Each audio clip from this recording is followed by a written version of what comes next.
I watched this movie on Kadri's channel, and honestly, I struggle to understand what is the message behind it. Man meets woman, knowing that your ASA decide to get married. What are the possibilities of the children you're going to have? It's going to be a mixture of AS, or even all of them SS. So why do you want to go through that stress and pain of going ahead to get married, knowing the possibilities of your outcome?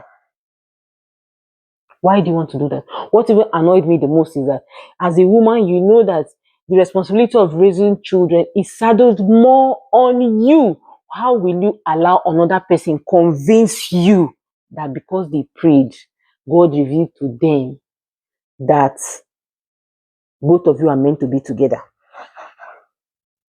Did God reveal himself to you? Did he reveal himself to you? Why do you want to gamble with another person's life because you love that person and you cannot do without them? Why do you want to do that?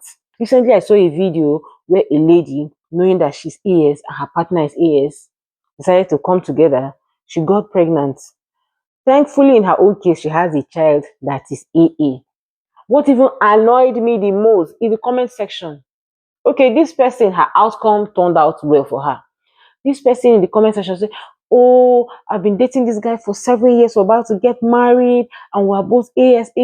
He's the love of my life. He's the best thing after sliced bread. I cannot do without him. Without him, I'm going to die. Please pray for me so that I'll also have the same outcome. Jeez, in this year and time, I can forgive my mom because they did not know any better. I can forgive my grandma. They did not know any better. But you, with all the information, you still choose to go ahead and have children, knowing fully well that you are AS. You are diabolical. You are a witch.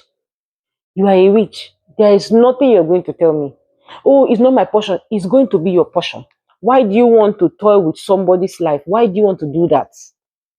Why do you want to? Except both of you want to come together for the sake of companionship. Be my guest. Be my guest. But if you know that you want to have children in that union, you want to have children of your own, not even in that you want to have children of your own, please, when you meet somebody for the first time, ask them, what is your genotype? Like, first date, what is your genotype? So that before you begin to catch feelings, you know that this genotype is the only sign that you're looking for, that this relationship is not meant to be, so that you can walk away in peace. Walk away in peace and forget about those things they taught you in biology class, that when the man is AS and the woman is AS, that their first child is going to be AA.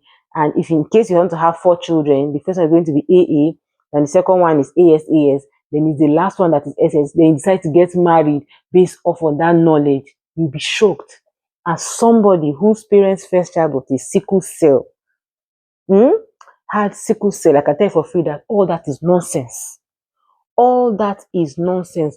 But if your village people continue to drum it for you that you should go ahead and marry, that without him you will not live, as if your placenta was tied to, even if your placenta was tied to him, you are not conjoined twins. But if you insist that you want to go ahead, you go to Sickle Cell Foundation so they can give you genetics counseling. Okay, so they can tell you all that it entails. And if after everything they've told you, you still decide to go ahead and marry, then be my guest. You need to have enough money. Having a sickle cell child is not beans, no be beans. You need a lot of money to take care of that child. You need a lot of time because that child is going to be in and out of hospital. You need a lot of time, and that means you cannot do anything. You cannot do any work. Maybe you can work from home or do business. You're your own boss, so that you can lock and open at your own time. You can do business, but you cannot travel. You cannot go anywhere because of your child. The quality of life of that child is going to be diminishing as time goes. Yeah, that child cannot live a regular life like other children. No, they cannot play. They cannot do what other children do. Life is going to be boring for them. I'm going to tell you for free. Life is going to be boring for them. They cannot do what their age mates are doing. It's going to be boring for them. You need also, you as the woman and the man, you need to be emotionally strong. Because when crisis comes, right, you see your child in pain that you cannot help. You cannot help them carry the pain. You cannot help them feel the pain that those children feel.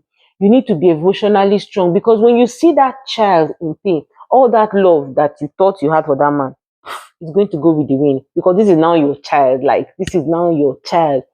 All that love is going to go with the wind.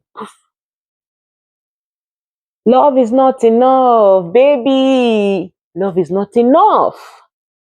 When you see that child in pain that could have been avoided, that love will no longer be enough. Do you understand? And eventually, that child might die. So why do you want to bring a child into the world to come and suffer and still die? Why do you want to do that? Why do you want to do that? So when you meet a person, the first thing you're talking about is what is your genotype, so that if it does not match, you can carry your load and go. You can go. There's nothing wrong with being single. But if you still want to get married, that means both of you, the child cannot be biologically for the both of you. You can adopt children.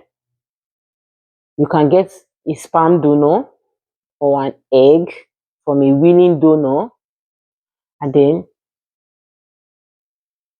the egg or the sperm will be fertilized, and you can get surrogate to help you do it. But no child can come from the both of you biologically. If you have the money, you can go that way. But all of it can be avoided. There are so many fishes in the ocean, beautiful ladies everywhere, handsome men everywhere. Why do you want to die on top of this one? Why do you want to die on top of it? So, my dear, abort mission. Abort mission. Abort mission. Okay?